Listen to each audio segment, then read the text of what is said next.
Hello അസ്സലാമു അലൈക്കും വറഹ്മത്തുള്ളാഹി. എന്താ വർത്താനം? സുഖമല്ലേ? എല്ലാവർക്കും റാഹത്തല്ലേ? നമ്മുടെ ആദ്യത്തെ വീഡിയോ ആണ് പോസ്റ്റ് ചെയ്യണത്. അപ്പോൾ നിങ്ങളെല്ലാവരും സപ്പോർട്ടും ലൈക്കും കമൻറ്റൊക്കെ ഉണ്ടാവണം. നമ്മൾ ഹുബസ് ഉണ്ടാക്കണം. ഓക്കെ, അതിലേക്ക് ആവശ്യമായിട്ട് മൈദ 2 കപ്പ് മൈദ, പിന്നെ കുറച്ച് ആട്ടപ്പൊടി, നമ്മുടെ ചപ്പാത്തിൻ്റെ പൊടി ഒരു 2 സ്പൂൺ കിട്ടാൽ മതി.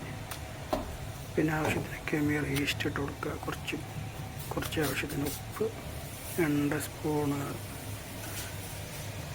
മിൽക്ക് പൗഡർ, നീഡുവിൻ്റെ പൗഡർ, പിന്നെ പാല് ഞാൻ ഒഴിക്കുന്നുണ്ട്. നിങ്ങൾക്ക് ഓപ്ഷനിലാണ്, വേണമെങ്കിൽ ഒഴിച്ചാൽ ഇല്ലെങ്കിൽ കുഴപ്പമുണ്ടാവില്ല, സാധിക്കുന്നുണ്ടാവും. പിന്നെ നല്ല ആവശ്യത്തിന് വെള്ളം ഒഴിച്ച് കുഴച്ച് ചപ്പാത്തിക്ക് വയ്ക്കുന്ന മതി കുഴച്ച് 1/2 മണിക്കൂർ വെക്കുക. അതിന് ശേഷം ബോളങ്ങനെ പൊടിച്ചിട്ട് നല്ല ഷുഗറായിട്ട് മറിച്ചിട്ട് ചെറിയ തീയിൽ വെച്ചെടുത്താൽ മതി. വേറെയൊക്കെ ഇൻഷാ അല്ലാഹ് ഇഷ്ടപ്പെട്ട നിങ്ങൾ കമൻ്റ് അടിക്കാൻ, ലൈക്ക് അടിക്കാൻ മറക്കരുത്.